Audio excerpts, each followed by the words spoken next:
प्रीशा नीचे आओ।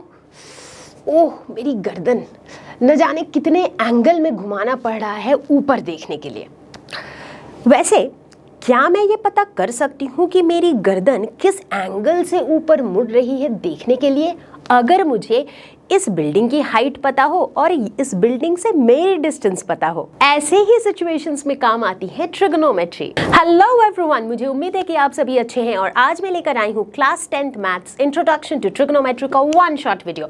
हमेशा की तरह खत्म करेंगे इस पूरे लेसन को सिर्फ एक वीडियो में, और इस एक वीडियो को देखने के बाद आपके कॉन्सेप्ट्स होंगे क्रिस्टल क्लियर। तो मैं हूं Roshni from Learno Hub, the free learning platform, जहां पर आप पढ़ सकते हो फिजिक्स, केमिस्ट्री, मैथ्स, बायोलॉजी, सब कुछ absolutely for free only at learnerhub.com। So तैयार है सभी लोग?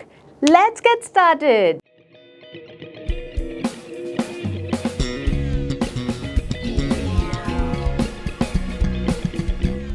ट्रिगोनोमेट्री।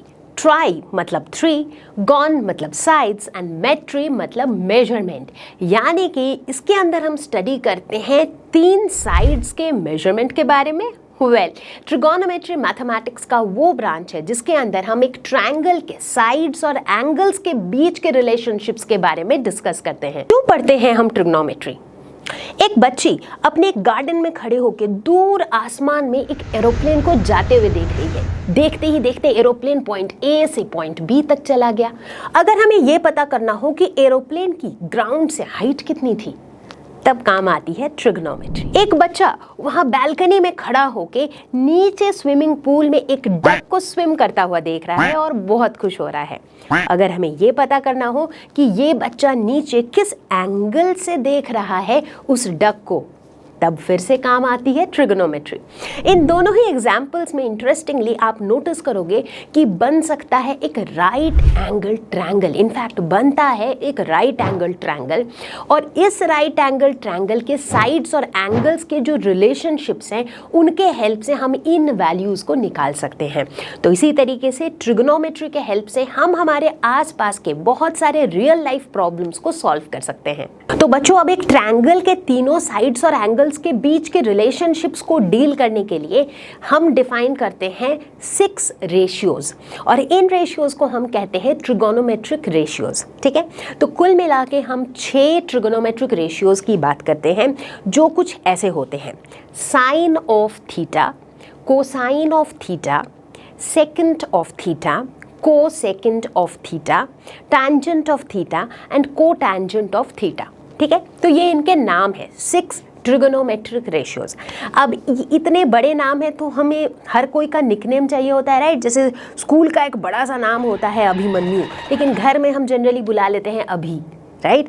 क्योंकि हमें छोटा शॉर्टकट में नाम चाहिए होता है। ठीक उसी तरीके से इन ट्रिगोनोमेट्रिक रेशियोज के भी शॉर्टकट के भी नाम हैं, जो कि कुछ इस तरीके से है: sine theta, cos theta, sec theta, cosec theta, tan theta and cot theta. ठीक है, तो ये हमारे 6 ट्रिग्नोमेट्रिक रेशियोज हैं। ये रेशियोज क्यों हैं? क्योंकि ये सभी जो है ट्रायंगल के 2 साइड्स के रेशियो हैं। ठीक है, यहाँ पे हम किस तरह की ट्रायंगल की बात कर रहे हैं? हम एक राइट एंगल ट्रायंगल की बात कर रहे हैं। राइट एंगल ट्रायंगल कुछ ऐसा होता है। ठीक है, अब मान लो इस राइट एंगल ट्रायंगल में एक एंगल तो मेरा 90 डिग्री है, हमें पता ही है। अब एक दूसरा एंगल है, उसको हमने थीटा मान लिया, दिस इज एंगल थीटा। ठीक है, तो अब इस थीटा के लिए sine theta, cos theta, cot theta, tan theta, sec theta, cosec theta, ये सारे डिफाइन होंगे, और ये सभी जो हैं किसी भी 2 साइड के रेशियोज होंगे। ठीक, यहाँ तक कोई डाउट नहीं है? सुपर। अब देखो ये तीनों साइड्स कौन कौन से हैं। जैसे ही मैं एक राइट एंगल ट्रायंगल की बात कर रही हूँ तो इसमें जो तीनों साइड्स है वो कौन कौन से हैं? एक तो है परपेंडिकुलर, एक है बेस मतलब जिसके ऊपर हमारा परपेंडिकुलर खड़ा है, राइट? तो वो बेस है। जो परपेंडिकुलर है, जो 90 डिग्री पे है, दैट इज परपेंडिकुलर, और जो सबसे लॉन्गेस्ट साइड है दैट इज हाइपोटेन्यूज, राइट? तो यानी कि किसी भी राइट एंगल ट्रायंगल के 3 साइड्स हैं, P, B और H, perpendicular, base and hypotenuse. याद रहेगा?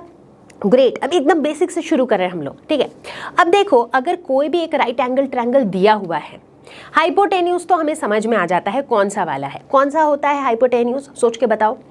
जो हमारा 90 डिग्री होता है उसके ठीक ऑपोजिट जो साइड होता है वो हाइपोटेन्यूज होता है। तो हाइपोटेन्यूज को लेके ना कभी भी कंफ्यूजन नहीं होती है।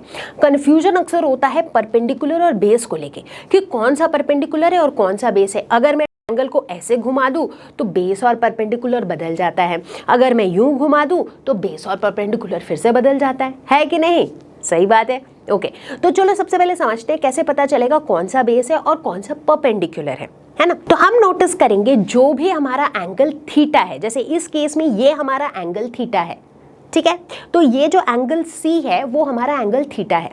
तो एंगल थीटा, ये जो थीटा है, थीटा के ऑपोजिट जो साइड है वो परपेंडिकुलर है। एकदम अच्छे से दिमाग में फिट कर लो, थीटा के ऑपोजिट वाला साइड क्या है? परपेंडिकुलर। और थीटा के एडजेसेंट वाला साइड, मतलब थीटा के साथ सटा हुआ साइड, एकदम पड़ोसी जो है थीटा का, वो कौन है? वो बेस है। ठीक है, तो आगे से, क्योंकि देखो कभी भी ट्रिग्नोमेट्रिक रेशियोज आपको डिफाइन करनी होंगी तो वो हमेशा with respect to a theta ही डिफाइन करना होगा, right? Because there is nothing called sine of theta, cos of theta, sec theta, tan theta, right? तो जो भी थीटा है, थीटा के ऑपोजिट वाला साइड हमेशा परपेंडिकुलर और थीटा के एडजेसेंट वाला साइड हमेशा बेस। ठीक, तो इसीलिए अब मैंने आपको क्या क्या सिखा दिया कि एक राइट एंगल ट्रायंगल में परपेंडिकुलर बेस हाइपोटेन्यूज होता है। कैसे आप पहचानोगे कौन सा परपेंडिकुलर है, कौन सा बेस है और कौन सा हाइपोटेन्यूज है। ठीक, ये क्यों बताया मैंने?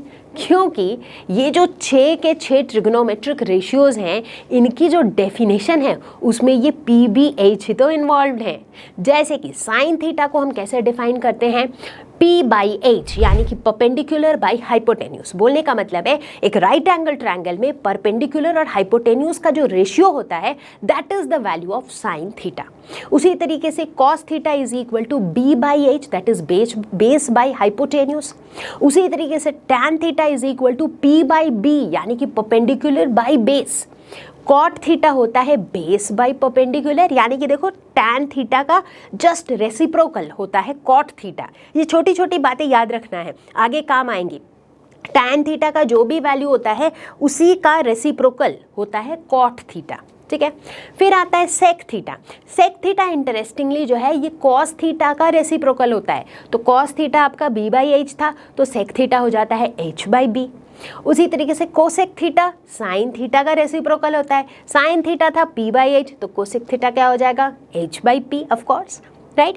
तो ये है हमारे 6 ट्रिग्नोमेट्रिक रेशियोज। अब सबसे पहले दिमाग की घंटी बजेगी कि मैम यानी कि ये 6 के 6 फॉर्मूले याद करने होंगे, बट मुझे तो ये देख के ही बहुत कंफ्यूजिंग लग रहा है कि कौन सा P/H है, कौन सा B/H है, कौन सा P/B है, और मुझे तो लग रहा है मैं बिल्कुल कंफ्यूज होने वाली हूँ। बट ऐसा कुछ भी नहीं होगा, क्योंकि मैं आपको बताने वाली हूँ ट्रिक। तो बच्चों हमारा सबसे पहला ट्रिक तो ये है कि इन 6 ट्रिग्नोमेट्रिक रेशियोज को तो याद रखने की वैसे भी जरूरत नहीं है, क्योंकि अगर आपको 3 याद रहेंगे तो बाकी 3 अपने आप ही याद रहेंगे, है कि नहीं? अगर आपको साइन थीटा याद रहेगा तो कोसेक थीटा वैसे ही याद रहेगा, क्योंकि वो साइन थीटा का रेसिप्रोकल होता है। अगर आपको कॉस थीटा याद रहेगा तो सेक थीटा अपने आप याद रहेगा, क्योंकि अगेन वो कॉस थीटा का रेसिप्रोकल होता है। अगर टैन थीटा याद रहेगा तो कॉट थीटा अपने आप याद रहेगा। तो कुल मिला के अगर हमें ये 3 रेशियोज याद हो, sine theta, cos theta and tan theta, then we are safe, है ना। तो चलो अब देखते हैं एक मेमोरी ट्रिक जो बहुत सालों से चलती आ रही है। इनफैक्ट जब मैं स्कूल में पढ़ती थी तो मैंने भी यही मेमोरी ट्रिक पढ़ा था, विच इज़ पंडित बद्री प्रसाद हरे हरे बोल। फिर से बता रही हूँ, पंडित बद्री प्रसाद हरे हरे बोल, मतलब पंडित P बद्री B प्रसाद P हरे हरे बोल, दैट इज HHB। अब इन सब के बीच में डिवाइड वाला सिंबल लगा दो, तो क्या बन गया? P/H, B/H, P/B। तो ये किनके वैल्यूज हैं? Sign theta, cos theta, tan theta, that's it. तो याद हो गया sign theta, cos theta, tan theta, और बाकी तीनों तो वैसे ही इन्हीं के रेसिप्रोकल्स हैं, तो हो गए ना याद बड़ी आसानी से 6 के 6 ट्रिग्नोमेट्रिक रेशियोज। अब आप ये नोटिस करोगे बच्चों कि इतनी सी बात अगर आपको याद रहे, अगर आपके पास एक ट्रिग्नोमेट्रिक रेशियो का भी वैल्यू दिया हुआ है तो आप सारे के सारे ट्रिग्नोमेट्रिक रेशियोज के वैल्यू निकाल सकते हो। कैसे? क्योंकि इन 6 में से किसी एक का भी वैल्यू दिया हुआ रहेगा, इसका मतलब या तो वो P/H होगा या P/B होगा या B/H होगा, कुछ तो होगा, यानी कि दो साइड्स की लेंथ आपको मिल जाएगी उस रेशियो से। तो तीसरा साइड का लेंथ आप निकाल ही सकते हो पाइथागोरस थ्योरम से, है कि नहीं, एक राइट एंगल ट्रायंगल में। और जहां एक ट्रायंगल के तीनों साइड्स आपको पता है, फिर तो आप कोई सा भी ट्रिगोनोमेट्रिक रेशियो का वैल्यू निकाल सकते हो, है कि नहीं। तो भाई चलो, बहुत सारी हो गई बातें, अब करते हैं कुछ क्वेश्चन सॉल्व। तो आप भी अपना पेन कॉपी लेके रेडी हो जाओ और मेरे साथ साथ कुछ क्वेश्चन सॉल्व करो।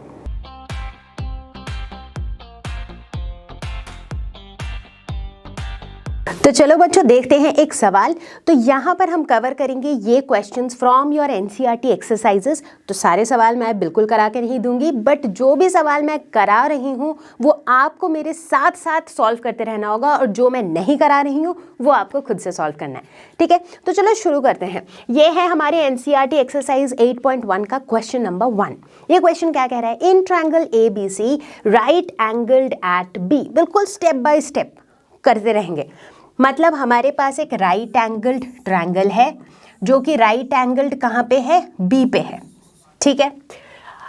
और ये ट्रायंगल क्या है, ABC, ठीक है। अच्छा, AB इज 24 सेंटीमीटर, यानी कि ये 24 सेंटीमीटर है। BC इज 7 सेंटीमीटर, ये 7 सेंटीमीटर है। Determine sine A cos A, sine C cos C। तो ये सारे ट्रिग्नोमेट्रिक रेशियोज हमें निकालने हैं, ठीक है, एकदम आराम से। पहले देखो A, एंगल A का साइन A निकालते हैं। साइन A कैसे निकालते हैं हमें क्या पता है, साइन थीटा क्या होता है, परपेंडिकुलर बाय हाइपोटेन्यूज, P/H, ये हमें पता है, ठीक है। साइन A यानी कि हमारा सारा फोकस इस एंगल A पे रहेगा। एंगल A के लिए परपेंडिकुलर कौन होगा, जो इस एंगल के ऑपोजिट है, एग्जैक्टली यानी कि इसका परपेंडिकुलर कौन होगा, देखो इस एंगल के ऑपोजिट कौन है, BC। और हाइपोटेन्यूज इसके लिए कौन होगा, सोच के देखो, अब ये वाला जो एंगल है इसके लिए परपेंडिकुलर तो ये हो गया, ठीक है। तो फिर बेस ये हो गया, तो ये क्या हो गया, ये हो गया हमारा हाइपोटेन्यूज, यानी कि हाइपोटेन्यूज हो गया AC, ठीक, ओके।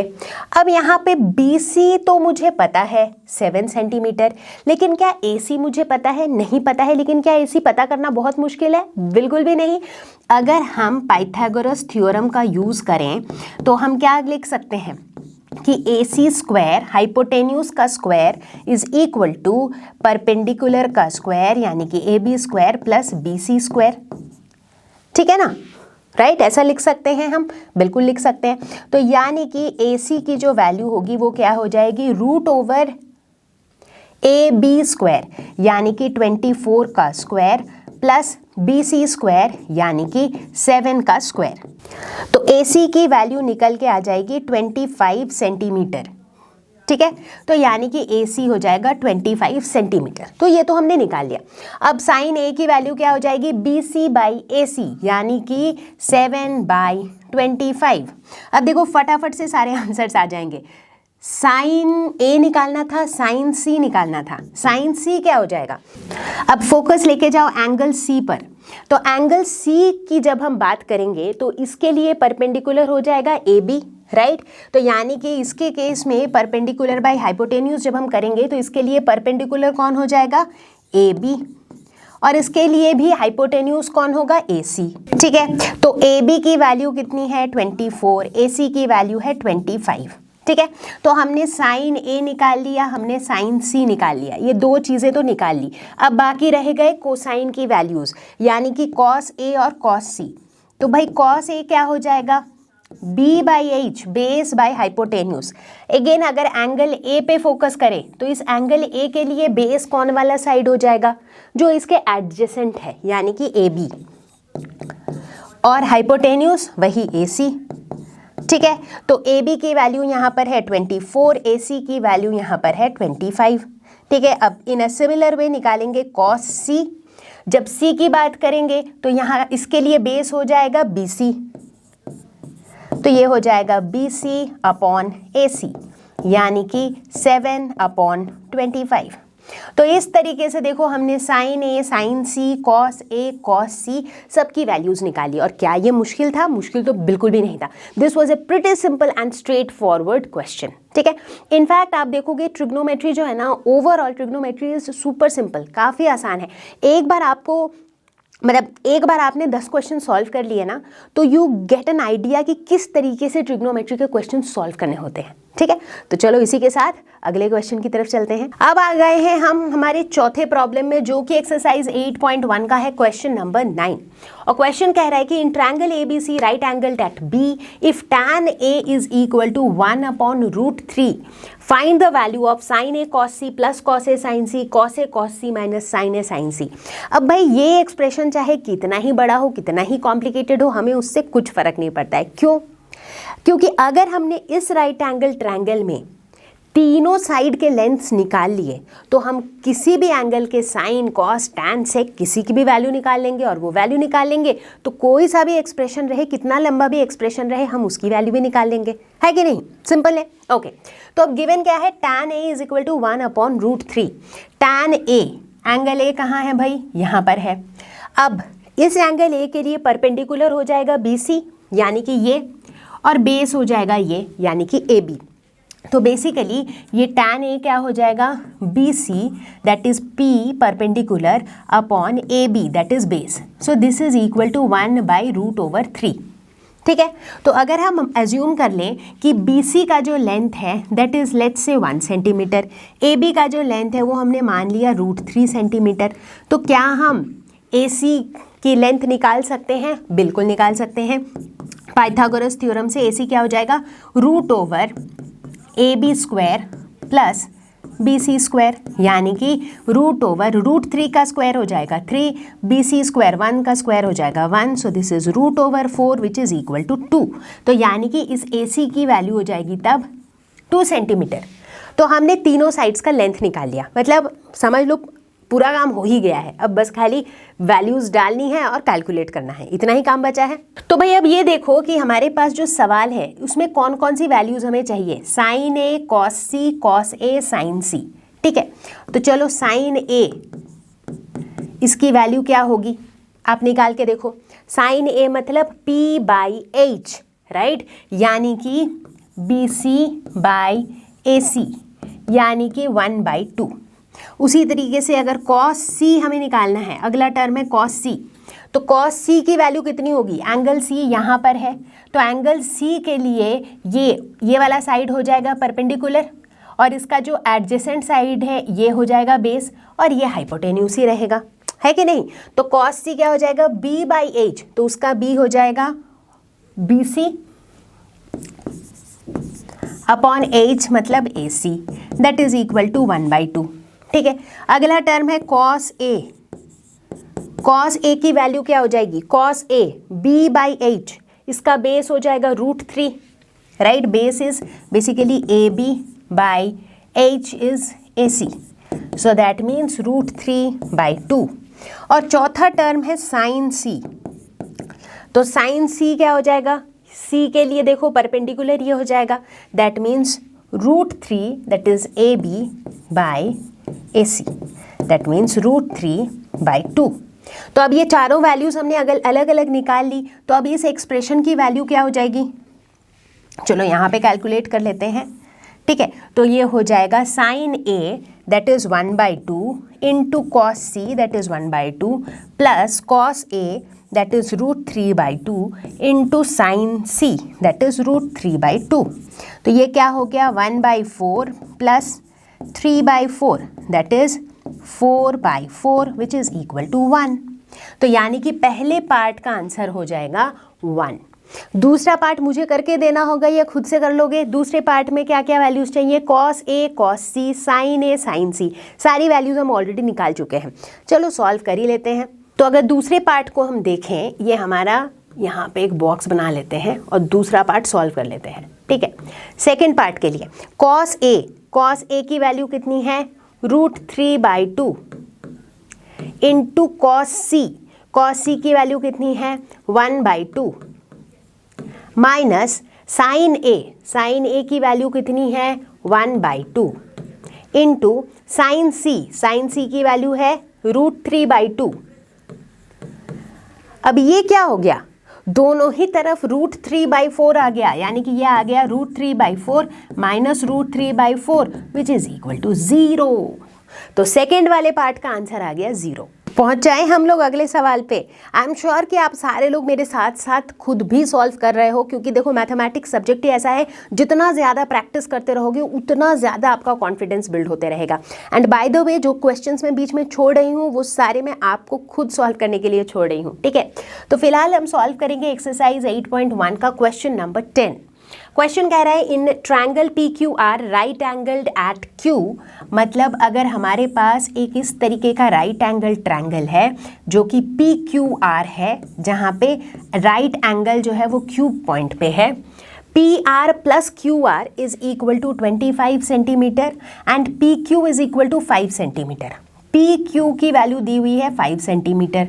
अच्छा, QR और PR का अलग अलग से वैल्यू नहीं दिया हुआ है, ये बोला हुआ है कि PR प्लस QR जो है वो 25 है। Determine the values of sine P, cos P and tan P। पहले भी बोला है मैंने, अगर एक राइट एंगल ट्रायंगल के तीनों साइड का लेंथ आप निकाल लेते हो, फिर आप कोई सा भी ट्रिग्नोमेट्रिक रेशियो बड़े आराम से निकाल लोगे, है ना। तो यानी कि अभी पहला एजेंडा हमारा क्या है कि QR और PR की वैल्यू निकालनी है। कैसे निकालेंगे, चलो ऐसा करते हैं कि लेट अस एज्यूम कि QR जो है दैट इज X। तो इसका मतलब PR कितना हो जाएगा, जब हमें पता है कि PR प्लस QR इज 25, मतलब PR प्लस QR को मैंने X माना है, so PR plus X is equal to 25, यानी कि PR को मैं क्या लिख सकती हूँ 25 माइनस X। मैं देखो बिल्कुल बेसिक चीज़ भी करके दिखा रही हूँ ताकि आपके मन में कोई डाउट न रह जाए, ठीक है, ओके। अब यूज़ करेंगे पाइथागोरस थ्योरम का। पाइथागोरस थ्योरम से हमें क्या पता है कि हाइपोटेन्यूज स्क्वायर, यहाँ पे हाइपोटेन्यूज कौन है PR, सो पाइथागोरस थ्योरम के हिसाब से PR square is equal to PQ square plus QR square, ठीक है। तो PR स्क्वायर क्या हो जाएगा 25 माइनस X का whole square is equal to PQ square, PQ की वैल्यू तो दी हुई है 5 square plus QR square that is X square, ठीक है। तो इसको क्या लिख सकते हैं हम, A minus B whole square, break कर लेते हैं, ये हो जाएगा A square plus B square minus 2 into A into B, this is equal to 5 square that is 25 plus X square, ठीक है। ये प्लस X स्क्वायर कैंसिल हो गए, ठीक। तो यहाँ पे क्या बचा, देखो यहाँ बचा 625 माइनस 50X और इधर बचा 25, ठीक है। तो अगर इसको भी उधर ले जाए तो हमें क्या मिलेगा, minus 50X is equal to minus 600। तो इसका मतलब X की वैल्यू हो जाएगी 600 अपॉन 50। तो इससे हमें क्या मिला, X is equal to 12। X की वैल्यू 12 मिल गई। X किसकी वैल्यू थी, QR की वैल्यू थी, यानी कि QR की वैल्यू हो गई 12 सेंटीमीटर। तो अब आप मुझे बताओ PR की वैल्यू क्या होगी, 25 माइनस X, यानी कि 25 माइनस 12 दैट इज 13 सेंटीमीटर। तो भाई हमारा पहला काम तो सक्सेसफुली खत्म हो चुका है, जिसमें हमने ट्रायंगल के तीनों साइड्स निकाल लिए हैं। तो अब बचा क्या, अब बचा इन ट्रिगोनोमेट्रिक फंक्शंस की वैल्यूज निकालने का काम।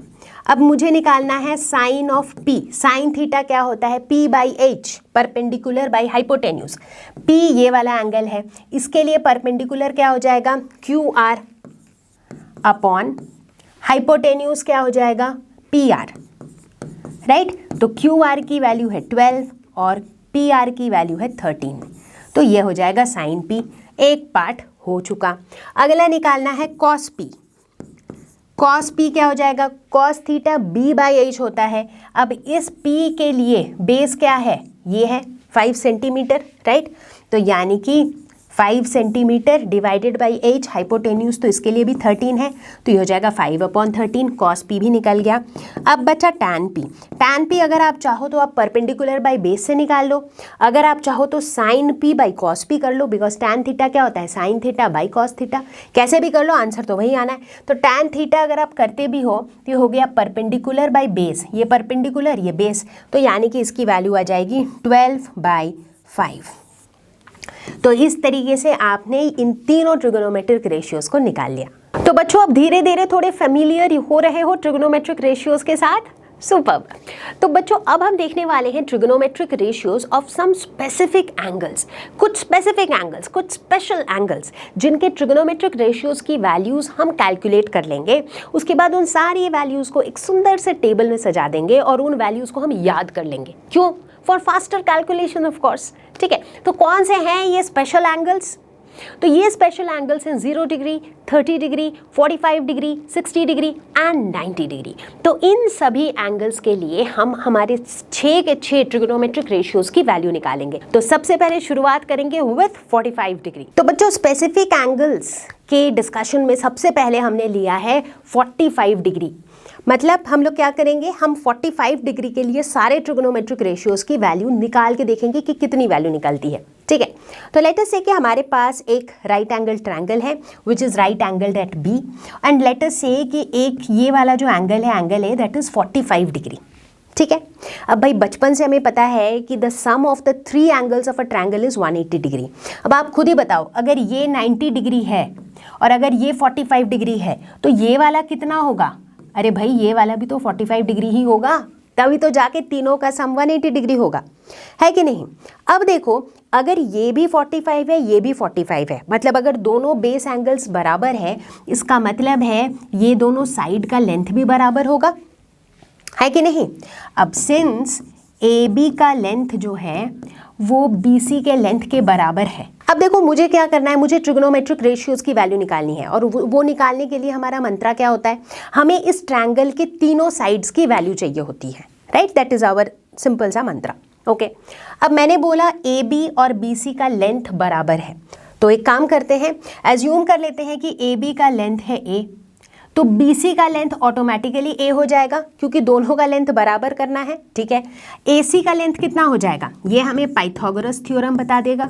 तो चलो पाइथागोरस थ्योरम अगर हम लगाते हैं तो ये AC स्क्वायर जो कि यहाँ पे हाइपोटेन्यूस है that will be equal to AB square plus BC square, right? तो इसका मतलब AC की जो वैल्यू है वो क्या हो जाएगी, रूट ओवर AB स्क्वायर यानी कि A square plus BC square यानी कि A स्क्वायर, यानी कि रूट ओवर 2 इंटू A, क्योंकि रूट ओवर A स्क्वायर को रूट ओवर से बाहर निकालेंगे तो कितना आएगा, A। ठीक है, तो AC की वैल्यू कितनी निकल गई, रूट ओवर 2 इंटू A या फिर A इंटू रूट ओवर 2, जो भी आप कह लो। तो अब मैंने तीनों साइड्स A के टर्म्स में लिख लिया है। ठीक, तो चलो अब हम ट्रिगोनोमेट्रिक रेशियोज की वैल्यू निकालते हैं। अब लेट अस सपोज मैं साइन 45 डिग्री निकालती हूँ, एज्यूमिंग कि ये मैं इस 45 डिग्री की बात कर रही हूँ। ठीक है, तो साइन ऑफ 45 डिग्री क्या हो जाएगा, परपेंडिकुलर बाय हाइपोटेन्यूस यानी कि BC बाय AC। BC की वैल्यू कितनी है A, AC की वैल्यू कितनी है A रूट 2, A कैंसिल हो जाएगा तो ये हो जाएगा 1/√2। अब उसी तरीके से अगर मैं cos 45 डिग्री की वैल्यू निकालूं, cos थीटा क्या होता है B/H। अब देखो इस थीटा के लिए बेस क्या है AB और H क्या है AC। AB की वैल्यू है A और H की वैल्यू है A√2, तो यानी कि इसकी भी वैल्यू हो जाएगी 1/√2। अब अगर बात करते हैं हम tan 45 डिग्री की, tan 45 डिग्री क्या होता है, परपेंडिकुलर बाय बेस यानी कि BC by AB, BC by AB दोनों की वैल्यू है A, कैंसिल हो जाएगा तो इसकी वैल्यू हो जाएगी 1। अब अगर बात करते हैं cot 45 डिग्री की, तो बच्चों हमें पता ही है कि cot 45 जो है tan का ही रेसिप्रोकल होता है, यानी कि cot का वैल्यू भी 1 हो जाएगा। अब अगर बात करें sec 45 डिग्री की, जो कि हमें पता है कि cos का रेसिप्रोकल होता है, तो अगर cos की वैल्यू 1/√2 है तो sec की वैल्यू हो जाएगी √2/1 यानी कि √2। अब अगर बात करें कोसेक 45 की, जो कि साइन थीटा का रेसिप्रोकल होता है, तो अगर साइन थीटा 1/√2 है तो ये हो जाएगा √2/1 दैट इज √2। ठीक है, तो ये हो जाएंगे हमारे सारे ट्रिगोनोमेट्रिक फंक्शंस की वैल्यूज एट 45 डिग्री। जब थीटा की वैल्यू 45 डिग्री है तो sine theta, cos theta, tan theta, cot theta, sec theta और कोसेक थीटा की ये सारी वैल्यूज़ हो जाएंगी। ठीक है, अब देखो ये सारी वैल्यूज़ आपको समझ में आ गई कि कहाँ से आई, राइट। बट इसके बाद थोड़ी ही देर में अभी हम कुछ स्पेशल एंगल्स को डिस्कस करेंगे, जैसे अभी 45 डिस्कस किया, ऐसे ही 0 डिग्री 90 डिग्री, इनको हम डिस्कस कर लेंगे कि कहाँ से वो वैल्यूज़ आती हैं। और उसके बाद मैं आपको एक टेबल दूंगी, वो टेबल को आपको याद रखना पड़ेगा। Yes, I will show you a trick जिसमें उसको याद रखना बहुत मुश्किल नहीं है, बट वो अगर आप अपने फिंगर टिप्स पे रखोगे तो क्वेश्चंस यूं सॉल्व होंगे। ठीक है, हम उसको फिंगर टिप्स में रखने के टिप्स पे डिस्कस करेंगे और कुछ क्वेश्चंस को सॉल्व करके भी देखेंगे कि कैसे चुटकियों में सॉल्व होते हैं। ठीक है, तो आ जाओ बच्चों, सब तैयार हो अब देखने के लिए trigonometric ratios for 60 degree and 30 degree. एक ही साथ 60 और 30 दोनों देख लेंगे, बिल्कुल देख लेंगे, क्योंकि यहाँ पर हमने क्या किया है, हमने एक ऐसा ट्रायंगल लिया है जो इक्विलैटरल ट्रायंगल है। अब तुरंत आपके दिमाग में ये सवाल आएगा कि मैम अगर आपने इक्विलैटरल ट्रायंगल लिया है, यानी कि उसके तीनों साइड्स बराबर है, यानी कि उसके अंदर कोई 90 डिग्री है ही नहीं, तो फिर हम कैसे निकालेंगे? वही तो मज़ा है, वही करेंगे हम यहाँ पे। देखो यहाँ पर हमने क्या किया है, एक ट्रायंगल ABC लिया है जो कि इक्विलैटरल ट्रायंगल है। ठीक है, इसीलिए देखो एंगल A की वैल्यू 60 डिग्री, B की वैल्यू 60 डिग्री, C की वैल्यू 60 डिग्री होगी। ठीक, अब हमने क्या किया, यहाँ पे थोड़ा सा कंस्ट्रक्शन कर लिया। हमने पॉइंट A से पॉइंट D पे एक परपेंडिकुलर बना दिया, मतलब बेसिकली हमने क्या ड्रॉ किया, AD परपेंडिकुलर टू BC। जैसे ही हमने ऐसा किया तो एक तो हमारे पास एक 90 डिग्री आ गया, खुशी की बात। दूसरा क्या हुआ कि ये पूरा ट्रायंगल ABC दो छोटे छोटे ट्रायंगल्स में डिवाइड हो गया। ठीक है, अब अगर इन दो छोटे ट्रायंगल्स की मैं बात करूं, दैट इज अगर मैं ट्रायंगल ABD और ट्रायंगल ADC, इन दोनों ट्रायंगल्स की अगर मैं बात करूं तो हम क्या देखते हैं कि इन दोनों ट्रायंगल्स में एक तो AB is equal to AC है, ये तो हमें पता ही है क्योंकि हमने बड़ा वाला ABC तो इक्विलैटरल था तो उसके सारे साइड्स बराबर थे। तो एक तो हम देखते हैं कि AB is equal to AC। दूसरा हम क्या देखते हैं कि ये जो AD है ना, that is a common side.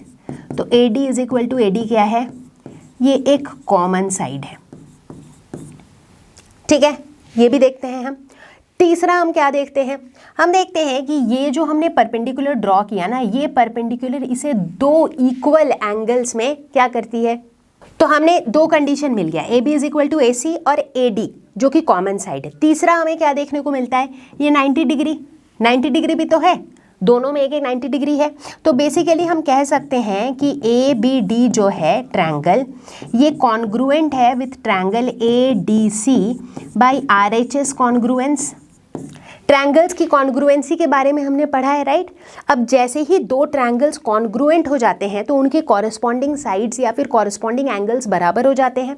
तो चूंकि ये वाला ट्रायंगल ABD और ADC ये दोनों ट्रायंगल्स चूंकि कॉन्ग्रुएंट है तो हम कह सकते हैं कि BD की जो लेंथ है वही DC की लेंथ होगी।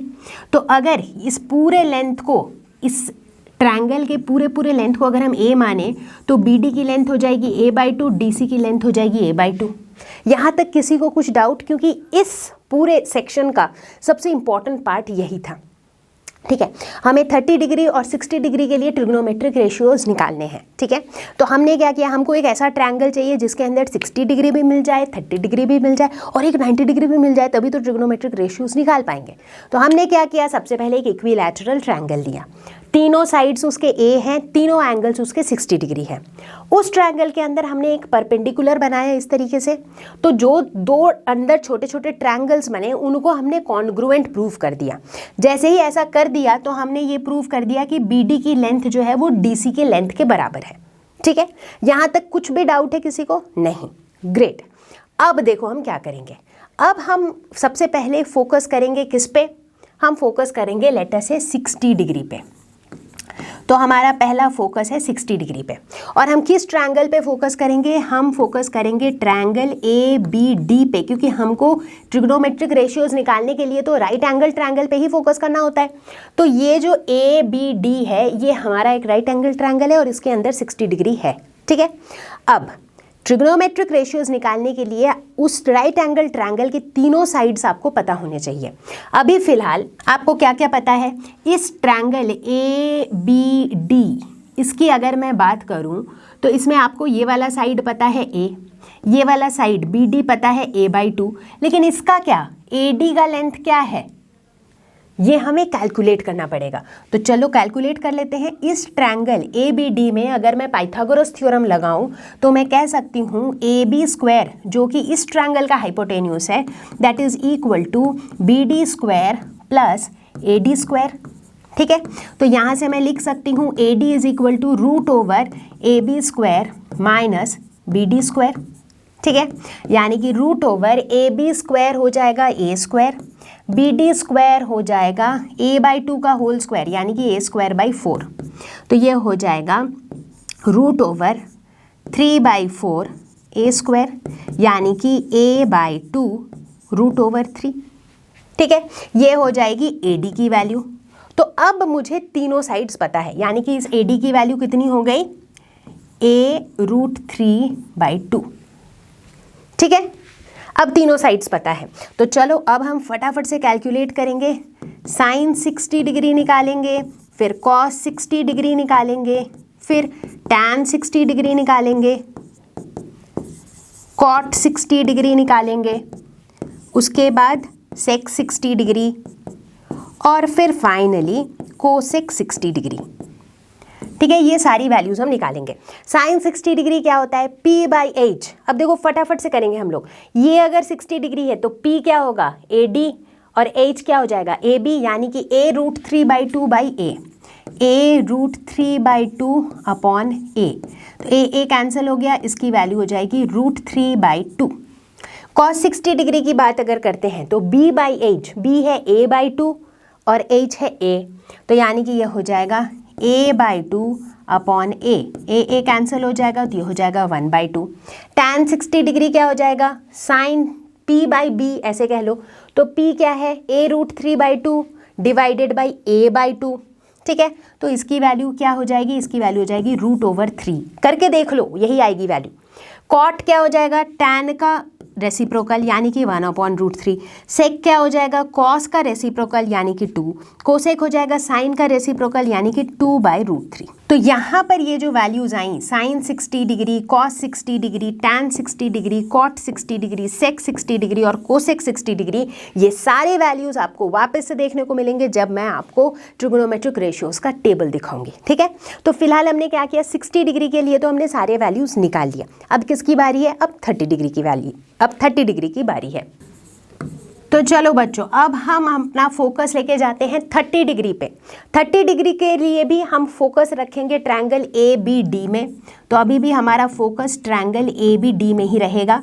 अभी कुछ खास करना नहीं है क्योंकि ट्रायंगल ABD के हमने सारे साइड्स निकाल रखे हैं। ठीक है, तो यहाँ पर हम लोग कैलकुलेट करने वाले हैं साइन 30, कॉस 30, टैन 30, कॉट 30, सेक 30 और कोसेक 30। ठीक है, साइन 30 डिग्री। अब जैसे ही 30 डिग्री पे फोकस चला गया तो इसका परपेंडिकुलर हो जाएगा ये, यानी कि BD। ठीक है, तो इसका परपेंडिकुलर हो जाएगा BD which is A/2 upon hypotenuse हो जाएगा A, तो यानी कि इसकी वैल्यू हो जाएगी 1/2। कॉस 30 डिग्री की बात करेंगे तो हो जाएगा B/H। अब इस 30 डिग्री के लिए बेस हो जाएगा ये वाला AD यानी कि A√3/2 divided by hypotenuse which is A, तो इसकी वैल्यू हो जाएगी √3/2। टैन 30 डिग्री की वैल्यू क्या हो जाएगी, 1/√3। कॉट 30 का टैन का रेसिप्रोकल विच इज √3। सेक 30 का हो जाएगा कॉस का रेसिप्रोकल विच इज 2/√3 और कोसेक 30 का साइन का रेसिप्रोकल विच इज 2। ठीक है, तो इस तरीके से हमने निकाल लिया साइन 30, कॉस 30, टैन 30, कॉट 30, सेक 30 और कोसेक 30।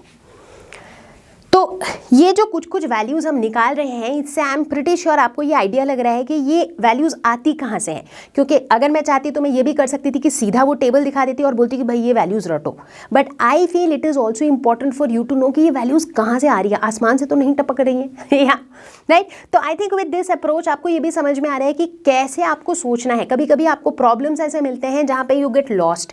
तो यहाँ तक आपको ये समझ में आया कि कभी भी ट्रिग्नोमेट्रिक रेशियोज निकालनी है तो आपके पास एक राइट एंगल एंगल ट्रायंगल होना चाहिए और उस राइट एंगल ट्रायंगल की तीनों साइड्स के वैल्यूज़ आपको पता होने चाहिए। अगर वो आपको पता है और अगर आपको ट्रिग्नोमेट्रिक रेशियोज़ की डेफिनेशन पता है कि भाई साइन थीटा p/h होता है या कॉस थीटा b/h होता है, इस तरह की चीज़ें अगर आपको पता है, so I think you are safe. अच्छा पार्टी, अब हम लोग देखते हैं कि किस तरीके से हम ट्रिग्नोमेट्रिक रेशियोज़ निकालते हैं फॉर 0 डिग्री एंड 90 डिग्री। अब आप स्क्रीन पे देखकर सोच रहे होगा कि मैम ने यहाँ पर इमेजेस ही लगा दिए हैं, इतने सारे पिक्चर्स बना दिए हैं या फिर इतने सारे ट्रायंगल्स बने हुए हैं तो कुछ रीज़न होगा। तो बच्चों चलो सबसे पहले फोकस करेंगे हम 0 डिग्री पे, ठीक है। 0 डिग्री की वैल्यू क्या होगी, मतलब साइन 0, कॉस 0, टैन 0, कॉट 0, सेक 0, कोसेक 0, इन सब की वैल्यू क्या होगी, ये जानने के लिए हम एक नया तरीका अपनाते हैं। वो तरीका क्या है, लेट अस सपोज हमारे पास एक राइट एंगल ट्रायंगल है एंड लेट अस सी कि ये हमारा एंगल थीटा है, ठीक है। सबको दिख रहा है एंगल थीटा, दिख ही रहा होगा, ये एंगल थीटा है, ठीक है। तो अगर ये एंगल थीटा है तो इस राइट एंगल ट्रायंगल में ये मेरा परपेंडिकुलर है, ये मेरा बेस है और ये मेरा हाइपोटेन्यूस है। यहाँ तक कोई डाउट नहीं होगा, आई एम श्योर, ठीक है। अब देखो ये जो पिक्चर मैंने बनाई है ना, इसमें धीरे धीरे मैं थीटा की वैल्यू को कम करती जा रही हूँ till the time theta becomes 0।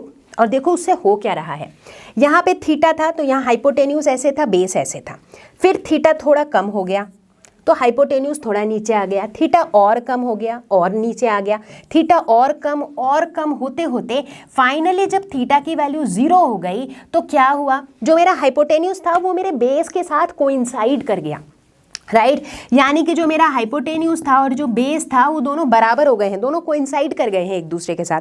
और परपेंडिकुलर के साथ क्या हुआ, परपेंडिकुलर के साथ तो बहुत ही बुरा हुआ। देखो क्या हुआ, परपेंडिकुलर की लेंथ इतनी थी पहले, फिर थोड़ी और घटी, फिर थोड़ी और घटी, फिर और घटी, फिर और घटी और फाइनली यहाँ तक आते आते परपेंडिकुलर 0 हो गया, ठीक है। अब आप पूछ ही सकते हो कि मैम उस केस में जब थीटा 0 है तब तो यहाँ पे राइट एंगल ट्रायंगल है ही नहीं, बट हम इसे इस तरीके से इसलिए सोच रहे हैं क्योंकि हमें साइन 0, कॉस 0, टैन 0 वगैरह की वैल्यूज चाहिए, तो इसीलिए हम इसे इस तरीके से सोच के उसकी वैल्यू निकालने की कोशिश कर रहे हैं, ठीक है। तो चलो वैल्यूज निकालते हैं। तो अगर हम बात करते हैं साइन 0 डिग्री की, साइन थीटा क्या होता है, p/h। यहाँ पर हमें दिख रहा है p की वैल्यू 0 है तो 0 डिवाइडेड बाई एनीथिंग इज 0, तो साइन 0 की वैल्यू हो गई 0। अब बात करते हैं कॉस 0 डिग्री की, जो कि क्या होता है b/h। अब देखो यहाँ पे b और h दोनों की वैल्यू बराबर है तो इसीलिए ये क्या हो जाएगा, कॉस 0 डिग्री हो जाएगा 1।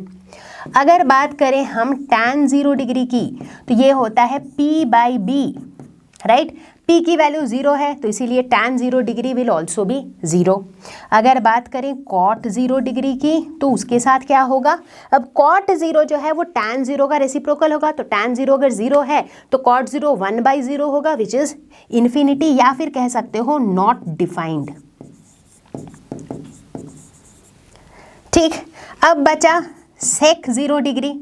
सेक 0 डिग्री किसका रेसिप्रोकल होता है, कॉस 0 का, तो यानी कि इसकी वैल्यू भी 1 हो जाएगी। बात अगर करें कोसेक 0 डिग्री की तो ये साइन का रेसिप्रोकल होता है, यानी कि 1/0 है साइन डिग्री, साइन 0 डिग्री 0 है तो इसका reciprocal again is not defined, ठीक है। तो इस तरीके से हमने 0 डिग्री के लिए ट्रिग्नोमेट्रिक रेशियोज के वैल्यू निकाले और हमें यहाँ पे मिल गया साइन 0, कॉस 0, टैन 0, कॉट 0, सेक 0 और कोसेक 0 के वैल्यूज, ठीक है। अब हम अपना फोकस शिफ्ट करेंगे टुवर्ड्स 90 डिग्री। तो बच्चों जब हम 90 डिग्री की बात करेंगे, ठीक है, तो देखो क्या होगा, इसको सबसे पहले विजुअलाइज करना पड़ेगा। ये मेरा थीटा था, अब ये थीटा जो है ना 90 डिग्री हो रहा है, मतलब थीटा धीरे धीरे यूं बढ़ रहा है। इसका मतलब ये वाला जो पॉइंट ए है, ये पॉइंट ए धीरे धीरे बी के पास आ रहा है क्योंकि थीटा की वैल्यू क्या हो रही है, बढ़ रही है, राइट। मतलब जैसे ये ऐसा है तो इसके बाद अगर थीटा 90 की तरफ जा रहा है तो ये कुछ ऐसा रहेगा, यहाँ पे बी है, यहाँ पे सी है। पहले मान लो कि ए यहाँ पे था, ठीक है, बट अब जो मेरा ए है वो यहाँ पे आ गया ताकि थीटा की वैल्यू थोड़ी बढ़ जाए। उसके बाद मेरा ए और पास आ जाएगा ताकि थीटा की वैल्यू और बढ़ जाए। ऐसे करते करते मेरा जो ए है ना वो इस पॉइंट बी के साथ कोइंसाइड कर जाएगा जब थीटा की वैल्यू 90 डिग्री होगी। तो जब थीटा की वैल्यू 90 डिग्री होगी तो पॉइंट ए और पॉइंट बी जो है ये दोनों पॉइंट कोइंसाइड कर जाएंगे। जब ये दोनों कोइंसाइड कर जाएंगे तो ये जो बेस है, this base will become equal to 0, और जो मेरा हाइपोटेन्यूस है और जो परपेंडिकुलर है वो दोनों हो जाएंगे बराबर। मतलब इसी लॉजिक से इसको भी अगर आप विजुलाइज करो तो बेसिकली यहाँ पे क्या हो रहा है कि जैसे जैसे ये थीटा बढ़ रहा है, थीटा बढ़ने के लिए क्या हो रहा है, बी स्टैटिक है, सी स्टैटिक है, लेकिन जो पॉइंट ए है ना वो सी के पास आते जा रहा है। जितना वो सी के पास आता जाएगा उतना थीटा की वैल्यू बढ़ती चली जाएगी, और जब पॉइंट ए पॉइंट बी के साथ कोइंसाइड कर जाएगा, मतलब बेसिकली ये पॉइंट और करीब आ जाएगा तो थीटा की वैल्यू बढ़ जाएगी। जब और करीब आ जाएगा ये पॉइंट तो थीटा की वैल्यू और बढ़ जाएगी, और करीब आ जाएगा और बढ़ जाएगी, राइट। फाइनली जब बी पे आ जाएगा तो थीटा की वैल्यू 90 डिग्री हो जाएगी। ठीक है, अब देखो इन वैल्यूज़ के साथ अगर तुम वैल्यूज़ कैलकुलेट करोगे फॉर 90 डिग्री तो क्या मिलेगा। सो लेट अस से अब अगर मुझे sine 90 degree, cos 90 degree, tan 90 degree ये तीन वैल्यूज़ निकालनी हो, कैसे निकालेंगे। साइन 90 मतलब p बाई एच, और हम यहाँ देख रहे हैं p और h बराबर है, यानी कि साइन 90 हो जाएगा 1। कॉस 90 के लिए क्या हो जाएगा, b बाई एच, b यहाँ पे 0 है तो यानी कि कॉस 90 हो जाएगा 0। टैन 90 क्या हो जाएगा, p बाई b, यानी कि p by 0, anything divided by 0 is not defined. ठीक है, अब कॉट 90 डिग्री की बात करें तो ये tan 90 डिग्री का उल्टा होता है, तो 1 बाई नॉट डिफाइंड क्या हो जाएगा 0। अगर बात करें सेक 90 डिग्री की तो ये cos 90 का उल्टा है विच इज़ नॉट डिफाइंड। अगर बात करें कोसेक 90 डिग्री की तो ये साइन 90 का उल्टा है विच इज़ 1। तो इस तरीके से हमने निकाल लिया साइन 90, cos 90, tan 90, cot 90, सेक 90 और कोसेक 90। ठीक है, तो आई थिंक अब जितने भी इम्पोर्टेंट एंगल के वैल्यूज़ थे उन सभी के लिए हमने सारे ट्रिग्नोमेट्रिक फंक्शंस के वैल्यूज़ निकाल लिए हैं। तो बच्चों वैल्यूज़ किस तरीके से निकली ये तो हम सभी ने देख लिया, but it is very important कि हम इन वैल्यूज़ को अपने फिंगर टिप्स में रखें ताकि हम कैलकुलेशंस जल्दी जल्दी कर सकें, है ना। तो इसी वजह से हमने क्या किया, इन सारे वैल्यूज़ को इस टेबल में डाल दिया और अब हम इस टेबल को याद कर लेंगे। ठीक है, अब टेबल देखने में ऑलरेडी काफ़ी कॉम्प्लिकेटेड और क्लमजी सा लग रहा है, याद करना इतना आसान होगा क्या, एक्चुअली बहुत आसान होगा क्योंकि चीज़ें काफ़ी ज़्यादा इंटर रिलेटेड है। अब देखो एक मज़े की बात बताऊंगी मैं आपको, सबसे पहले फोकस करेंगे साइन थीटा के वैल्यूज़ पे। ठीक है, साइन थीटा का जो रो है बच्चों इसको ना आप बस याद कर लो। ठीक है, कैसे आया है ये तो आप समझ ही गए हो, तो इट्स नॉट दैट कि आप बिना समझे याद कर रहे हो, बट इस वैल्यू को आप याद कर लो। कैसे याद करोगे, ऐसे याद करो 0, 1/2, 1/√2, √3 by 2, 1। ठीक है, ये 5 ही वैल्यूज तो याद करने हैं, 0, 1/2, 1/√2, √3 by 2, 1। एक बार आपने ये याद कर लिया तो देखो अपने आप कितने सारे और ट्रिगोनोमेट्रिक रेशियोज आपको याद हो जा रहे हैं। साइन थीटा की जो भी वैल्यूज थी इनके एग्जैक्ट रेसिप्रोकल कर दो तो आपको मिल जाएगी कोसेक थीटा की वैल्यूज। ये तो हमें पता ही है कि साइन थीटा और कोसेक थीटा एक दूसरे के रेसिप्रोकल होते हैं एग्जैक्टली। अब खुद ही देख लो, 0 से शुरू किया था, 0 का रेसिप्रोकल हो गया नॉट डिफाइंड, 1/2 का रेसिप्रोकल हो गया 2, 1/√2 का रेसिप्रोकल हो गया √2, √3 by 2 का हो गया 2/√3 और 1 का रेसिप्रोकल हो गया 1। ठीक है, तो मतलब साइन थीटा याद किया, कोसेक थीटा भी साथ साथ निपट गया। अब बात करते हैं कॉस थीटा की। कॉस थीटा फिर से याद कर ले, वो भी ज़रूरत नहीं है। क्यों? क्योंकि कॉस थीटा में मज़े की बात यह है कि जो साइन थीटा की वैल्यूज़ थी ना एग्जैक्टली वही वैल्यूज़ हैं इन द रिवर्स ऑर्डर। मतलब साइन थीटा के केस में जो वैल्यूज़ थी वो क्या थी, 0, 1/2, 1/√2, √3 by 2, 1।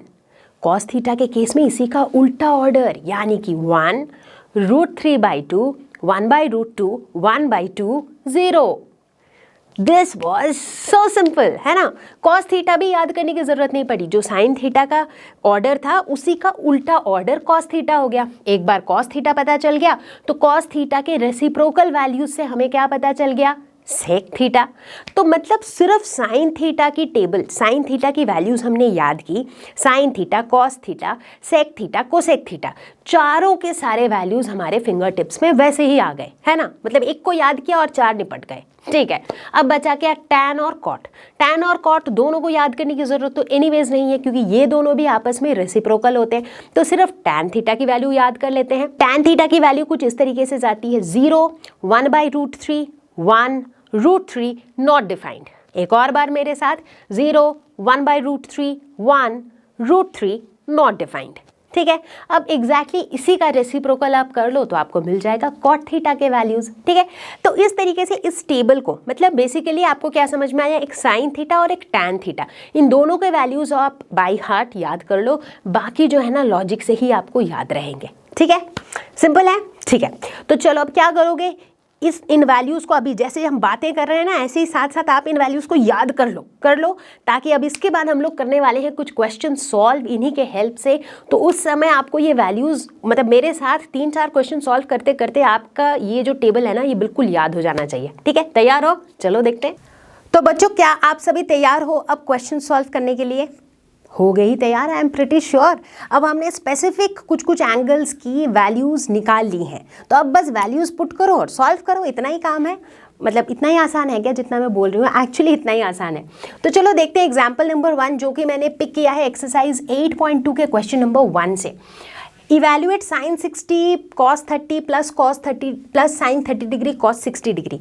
टेबल को भी साइड में रखा है रेफरेंस के लिए ताकि आपको समझने में आसानी हो। ठीक है, साइन 60 डिग्री, कुछ भी नहीं करना है यार, सिर्फ वैल्यूज पुट करनी है इन सब की।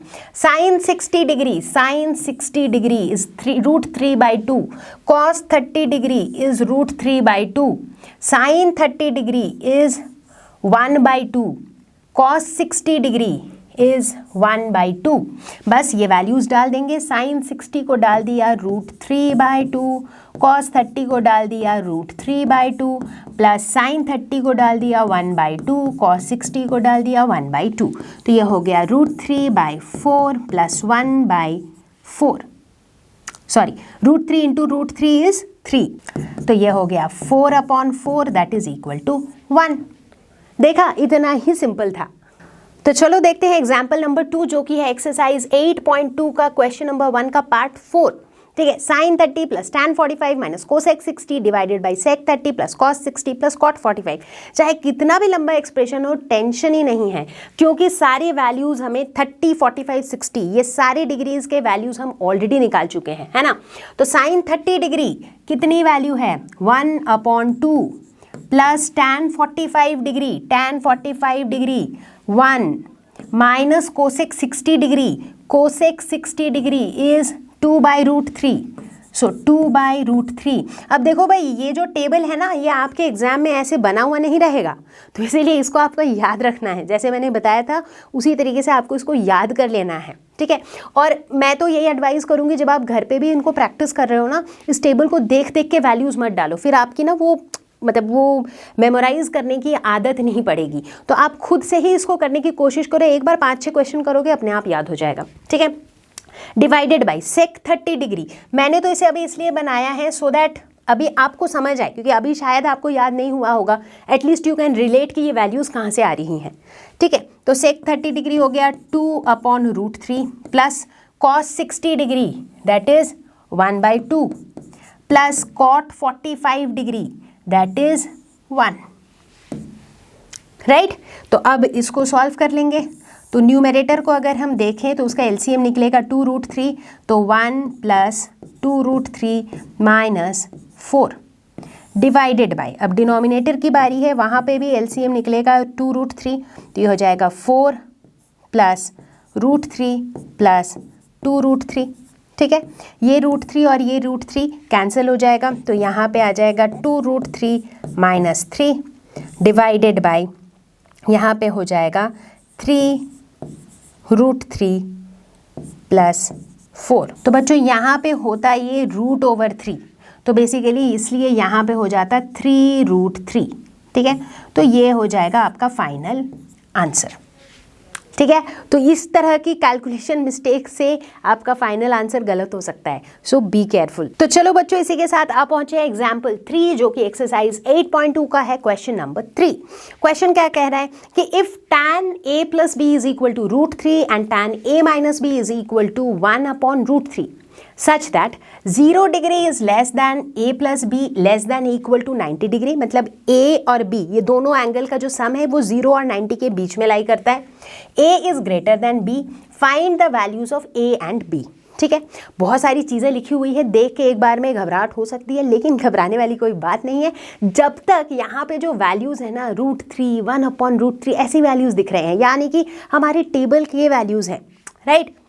अब देखो tan a plus b is equal to √3। अब देखो यहाँ tan की बात हो रही है, tan का 1/√3 होता है 30 डिग्री के लिए और √3 होता है 60 डिग्री के लिए, ये बात हमको पता है। ठीक है, चलो इसी बेसिस पे इसको हम क्या लिख सकते हैं, tan a plus b is equal to √3। √3 के जगह हम लिख सकते हैं tan 60 डिग्री। ठीक है, तो इसका मतलब a प्लस बी ये जो एंगल है इसकी वैल्यू कितनी है, 60 डिग्री है। मतलब tan कैंसिल नहीं कर रहे हैं, not with that logic. Basically tan 60 degree की जो वैल्यू है वही value tan a plus b की है, यानी कि a प्लस बी की वैल्यू कितनी है, 60 डिग्री। तो यहाँ से हमें क्या मिला, a plus b is equal to 60 degree. जैसे ही हमने ये लिखा साथ ही साथ कंडीशन के साथ वेरीफाई कर लो कि a प्लस बी की वैल्यू 0 और 90 के बीच में होनी चाहिए, जो कि यहाँ पे है। ठीक है, अब फोकस करते हैं tan a minus b is equal to 1/√3। ठीक है, तो इसको हम क्या लिख सकते हैं, tan a minus b is equal to 1/√3 को हम लिख सकते हैं tan 30 डिग्री। ठीक है, तो यानी कि a minus b is equal to 30 degree, तो हम क्या लिख सकते हैं, a minus b is equal to 30 degree. तो एक तरीके से देखो बच्चों, ये दो आपके पास इक्वेशन हो गए, इनको सॉल्व कर दोगे तो a और b की वैल्यू निकल आएगी। इतना ही करना है। चलो लेट अस से इन दोनों को अगर ऐड कर दिया तो क्या होगा, 2a is equal to 90 degree, यानी कि a is equal to 45 degree.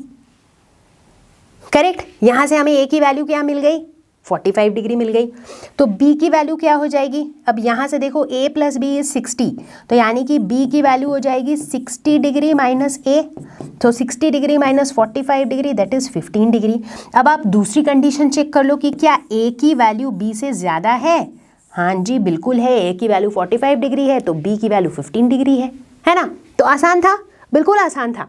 देख के कभी कभी क्वेश्चन थोड़ा लगता है घुमा के पूछा गया है, बट है तो सॉल्यूशन बिल्कुल सिंपल। तो चलो बच्चों देखते हैं प्रॉब्लम नंबर 4, जहां पर दिए हुए हैं कुछ स्टेटमेंट्स और हमें बताना है कौन से हैं सही और कौन से हैं गलत। ये है क्वेश्चन नंबर 4 ऑफ एक्सरसाइज 8.2।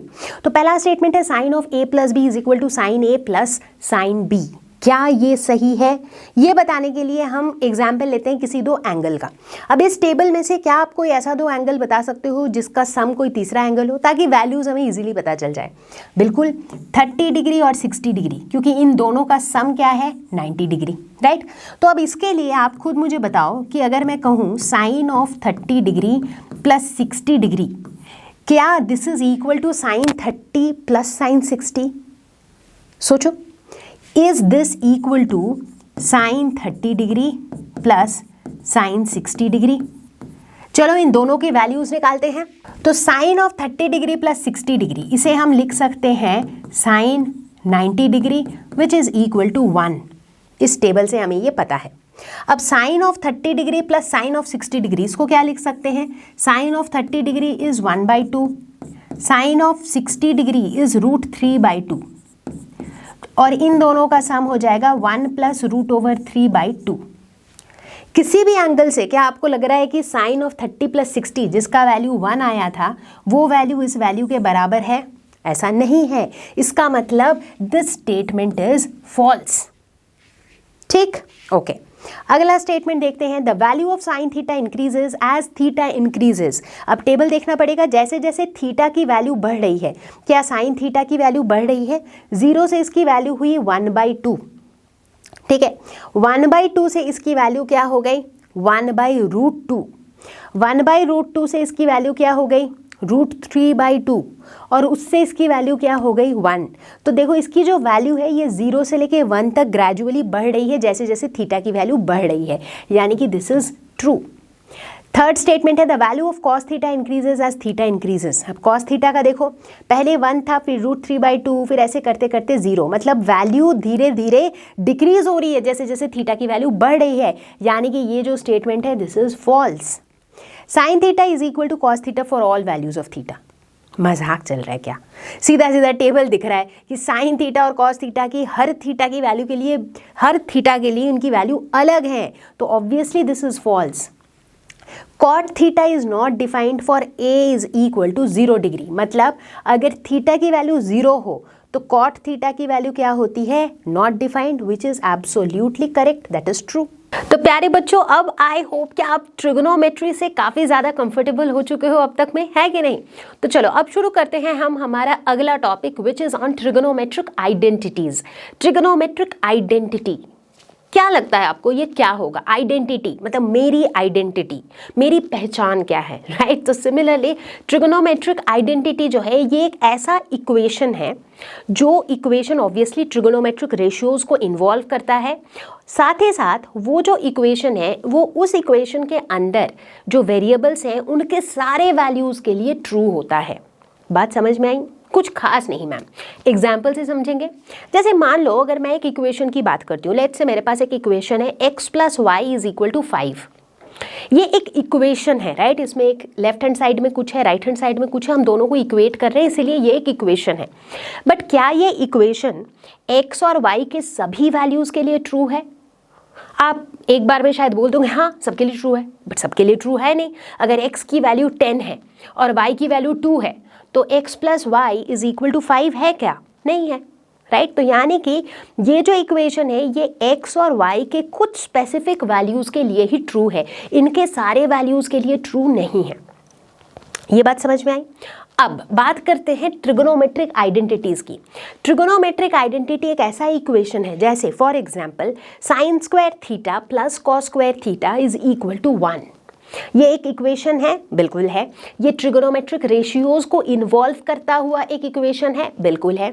इस इक्वेशन की सबसे ज़्यादा खास बात यह है कि थीटा का वैल्यू चाहे आप जो मर्जी ले लो, ठीक है, चाहे कोई भी वैल्यू ले लो थीटा का, sin² theta + cos² theta will always be equal to 1, यानी कि ये वेरिएबल के सभी वैल्यूज़ के लिए ट्रू है। यकीन नहीं होता है तो करके देख लो। थीटा की वैल्यू आप 45 डिग्री ले लो, sin² 45 डिग्री + cos² 45 डिग्री, क्या आएगी वैल्यू? 1।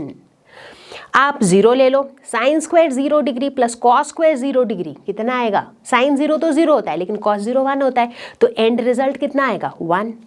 तो बेसिकली ऐसे इक्वेशंस जो ट्रिग्नोमेट्रिक फंक्शंस को, ट्रिग्नोमेट्रिक रेशियोज को इन्वॉल्व करे और जो वेरिएबल्स के सारे वैल्यूज के लिए ट्रू हो, उन्हें हम कहते हैं ट्रिग्नोमेट्रिक आइडेंटिटीज।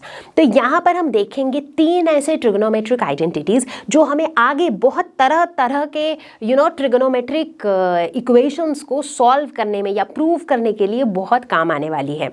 तो पहला ट्रिग्नोमेट्रिक आइडेंटिटी तो यही है, sin² थीटा + cos² थीटा = 1। दूसरा ट्रिग्नोमेट्रिक आइडेंटिटी है 1 + tan² theta = sec² theta. 1 + tan² theta sec² theta. और तीसरा ट्रिग्नोमेट्रिक आइडेंटिटी क्या है? अब साइन कॉस हो गया, tan और sec हो गया, तो बचा क्या? कॉट और कोसेक, है ना? तो 1 + cot² थीटा cosec² थीटा। तो ये हमारे 3 ट्रिगोनोमेट्रिक आइडेंटिटीज़ है जिनको अभी जैसे जैसे मैं बता रही हूँ ऐसे ऐसे 2 बार 3 बार लिख के प्रैक्टिस कर लो, और उसके बाद इन ट्रिगोनोमेट्रिक आइडेंटिटीज़ के हेल्प से हम ढेर सारे क्वेश्चन सॉल्व करने वाले हैं। तो चलो बच्चों, I think now we are all set to solve questions from exercise number 8.3। In fact जो हमने पहला एग्जाम्पल लिया है that is question number 1 of exercise 8.3, और क्वेश्चन कह रहा है express the trigonometric ratios cos A, sec A and tan A in terms of sin A। मतलब इन ट्रिगोनोमेट्रिक रेशियोज को sin A के टर्म्स में लिखना है, ठीक है?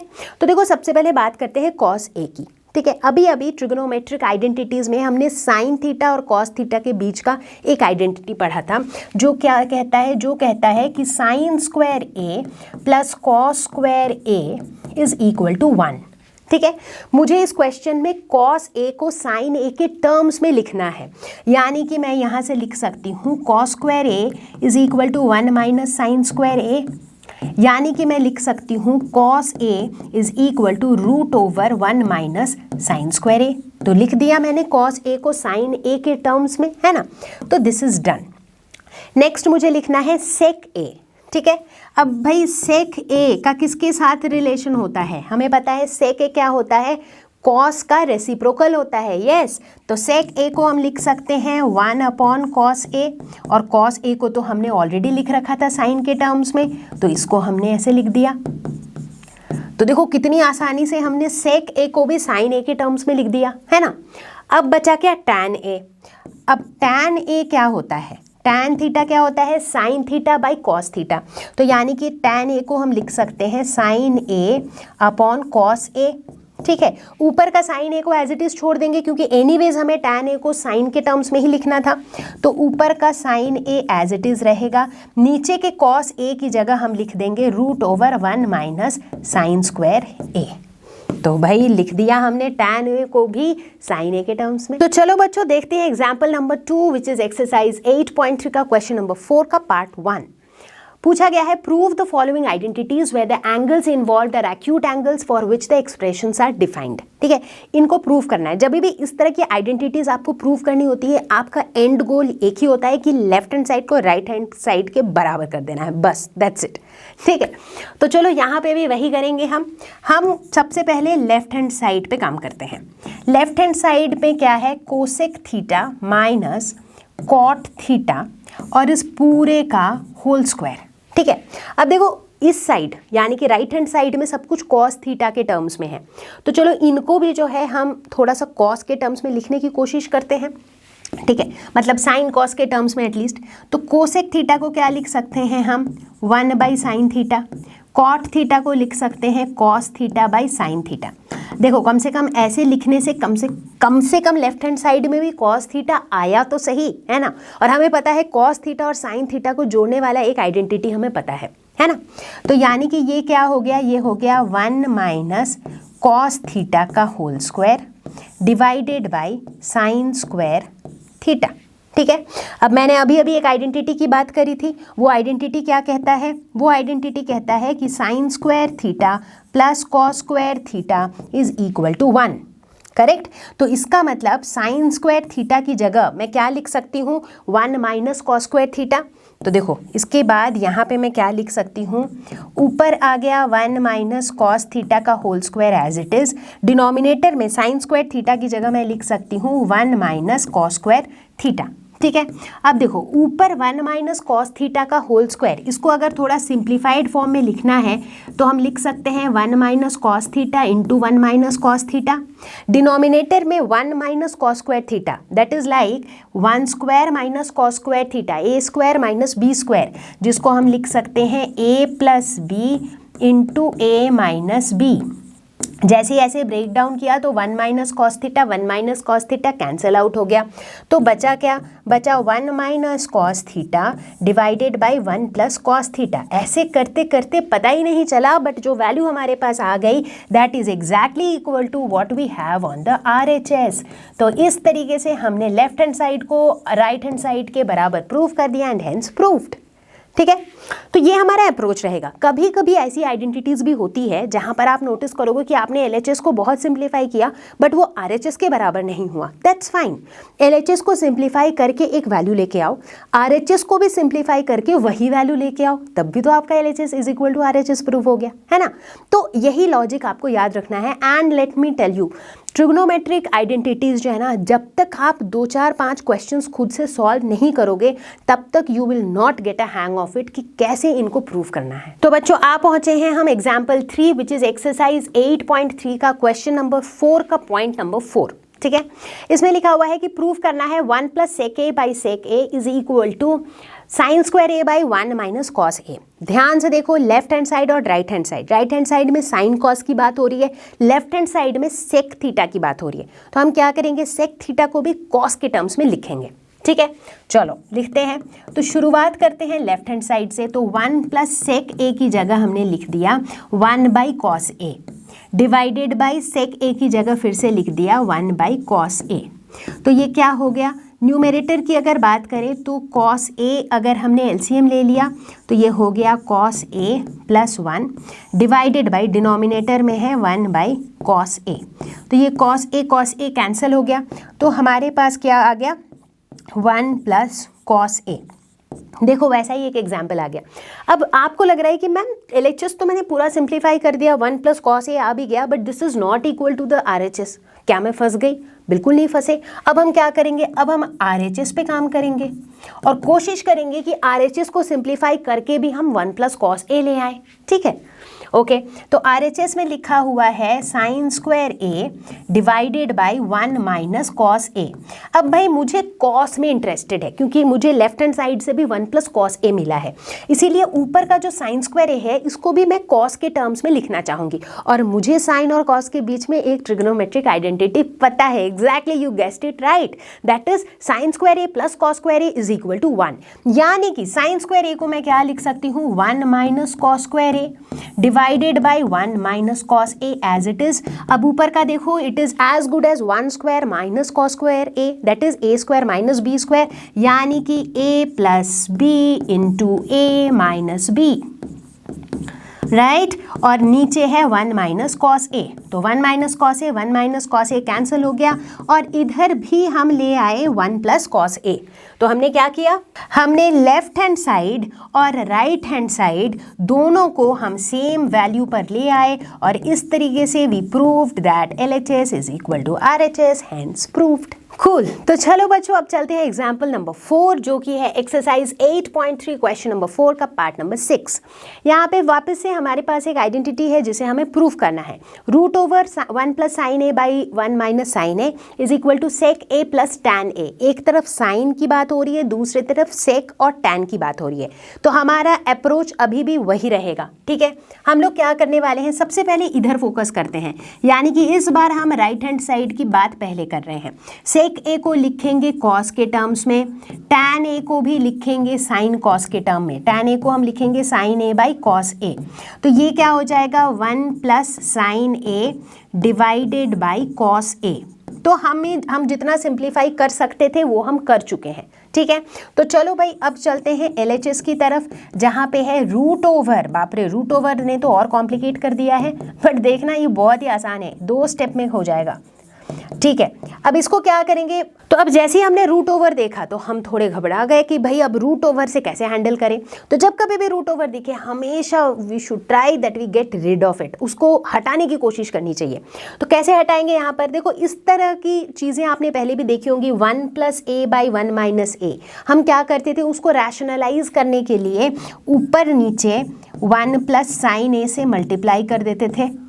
ऐसा करने से क्या होता था, याद करो, नीचे जो है a minus b into a plus b के फॉर्म में आ जाता था, तो a square minus b square ऐसा कुछ हो जाता था, है ना। तो चलो देखते हैं यहाँ पे क्या हो रहा है। तो देखो यहाँ पे क्या होगा, ऊपर आ जाएगा 1 प्लस साइन ए का होल स्क्वायर, नीचे आ जाएगा 1 स्क्वायर माइनस साइन स्क्वायर ए। तो आप पूछोगे मैम रूट ओवर तो गायब नहीं हुआ, लेकिन देखो अभी हो जाएगा, आपको थोड़ा थोड़ा दिख रहा होगा ना गायब होता हुआ। 1 प्लस साइन ए का होल स्क्वायर भी है, रूट ओवर भी है, होल स्क्वायर और रूट ओवर साथ में है तो दोनों ही गायब हो जाते हैं। तो ये ऊपर का हो गया 1 प्लस साइन ए। नीचे की अगर बात करें तो 1 माइनस साइन स्क्वायर ए, इसको हम क्या लिख सकते हैं, कॉस स्क्वायर ए, वही हमारी ट्रिग्नोमेट्रिक आइडेंटिटी। और देखो ये दोनों जो वैल्यू है क्या ये बराबर नहीं है, 1 plus sine A by cos A, 1 plus sine A by cos A. यहाँ पे कॉस स्क्वायर गलती से लिखा है, ये भी कॉस ए ही होगा क्योंकि ये रूट ओवर से बाहर निकलेगा तो कॉस ए होगा ना, रूट ओवर कॉस स्क्वायर ए क्या हो जाएगा, कॉस ए। तो यानी कि यहाँ पर भी हो गया हमारा LHS is equal to RHS, hence proved. तो चलो प्यारे बच्चों अब देखेंगे हम हमारी इस वीडियो का सबसे आखिरी प्रॉब्लम। एक इंटरेस्टिंग सा सवाल है जो कि है एक्सरसाइज 8.3 क्वेश्चन नंबर 4 का 10th पार्ट। ठीक है, 1 plus tan square A by 1 plus cot square A is equal to 1 minus tan A by 1 minus cot A का whole square is equal to tan square A. मतलब 3 चीज़ें बराबर है, ये prove करनी है, कर देंगे, इसमें कौन सी बड़ी बात है। ठीक है, तो सबसे पहले ये वाले एलएचएस को लेते हैं, एकदम लेफ्ट मोस्ट, है ना, that is equal to 1 plus tan square A divided by 1 plus cot square A. अब अगर हम इनको ट्रिग्नोमेट्रिक आइडेंटिटीज के हेल्प से लिखें तो हम लिख सकते हैं 1 + tan square A is equal to sec square A. Similarly 1 + cot square A is equal to cosec square A. क्योंकि ये आइडेंटिटीज भी हमने पढ़ी थी, बार बार तो मैं sine square A + cos square A is equal to 1 use कर रही थी, बट आइडेंटिटीज तो हमने 3 पढ़े थे, है कि नहीं? तो उसके हिसाब से मैं इसे ऐसे लिख सकती हूँ, बिल्कुल लिख सकती हूँ। अब देखो इसे मैं फर्दर कैसे लिख सकती हूँ, सेक स्क्वायर ए को मैं लिख सकती हूँ 1/cos square A. Similarly cosec square को मैं लिख सकती हूँ 1/sin स्क्वायर ए। तो इसे मैं क्या लिख सकती हूँ, sin square A by cos square A. sin a by cos ए होता है tan a, तो यानी कि ये हो जाएगा tan स्क्वायर ए, राइट। तो देखो आधा क्वेश्चन तो सॉल्व ही हो गया। ये लेफ्ट हैंड साइड को मैंने इस राइट हैंड साइड के साथ प्रूफ कर दिया, 1 पार्ट इज डन। अब ये प्रूफ करना है कि ये जो पार्ट है ना, this is also equal to tan square A. मतलब एक तरीके से समझ लो 2 क्वेश्चन को क्लब करके एक ही क्वेश्चन में डाल दिया गया है, ठीक है। तो चलो अब इस बीच वाले पार्ट में फोकस करते हैं, विच इज 1 - tan a का whole square divided by 1 - cot a का होल स्क्वायर, ठीक है। इसमें क्या करेंगे, a - b होल स्क्वायर का फॉर्मूला लगाते हैं। तो a square plus b square minus 2ab, ठीक है। उसी तरीके से नीचे हो जाएगा a square plus b square minus 2ab, ठीक है। ऐसा मैंने क्यों किया, क्योंकि मुझे पता था अगर ऐसा करूंगी तो 1 + tan स्क्वायर ए 1 + cot स्क्वायर ए ये वाले टर्म्स आएंगे, तो मैं ट्रिग्नोमेट्रिक आइडेंटिटीज का यूज कर पाऊंगी। और ये सारी बातें आपके दिमाग में कैसे आएंगी, जब आप ढेर सारे आइडेंटिटीज प्रैक्टिस करोगे। इनफैक्ट यही बात मैं कह रही थी, जितना आप प्रैक्टिस करोगे उतना आपको एक आइडिया लगेगा कि किस अप्रोच से इसको प्रूव करना है, ठीक है।